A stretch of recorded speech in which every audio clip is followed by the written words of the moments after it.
שמי אליס גולדמן, לוחמת חברתית ממפרץ חיפה, מתמודדת בפריימריז. אני מבקשת את עזרתכם. אני מייצגת 1,000,000 תושבים. לצידי פועלים מאות פעילים ותומכים.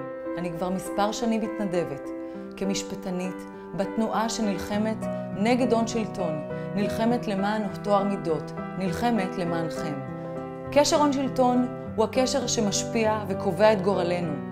אני יודעת את זה, ואנחנו פה במפרץ יודעים את זה טוב מאוד. הדוחות האחרונים שפורסמו, הם פורסמו בזכות העבודה הקשה שלנו, פעילים מהאזור.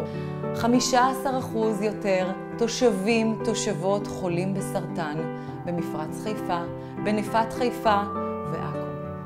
החלטנו יחד לעשות שינוי פה במפרץ.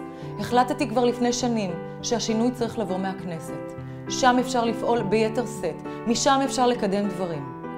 קשר הון שלטון משפיע על בריאות, על פרנסה, על דירה, על חיים בכבוד. אני פעילה חברתית כבר שנים. אני מתכוונת להמשיך ולפעול במישור הסוציאלי, לקידום המעמד המוחלש. אני מתכוונת לייצג את כולם בכבוד. כך אני עושה כאדם מן השורה. כך אעשה גם בכנסת. 50,000 חברות וחברי מפלגה. יש לנו כוח. בואו נעשה את השינוי ההכרחי. הפעם הצביעו מהלב, באמת.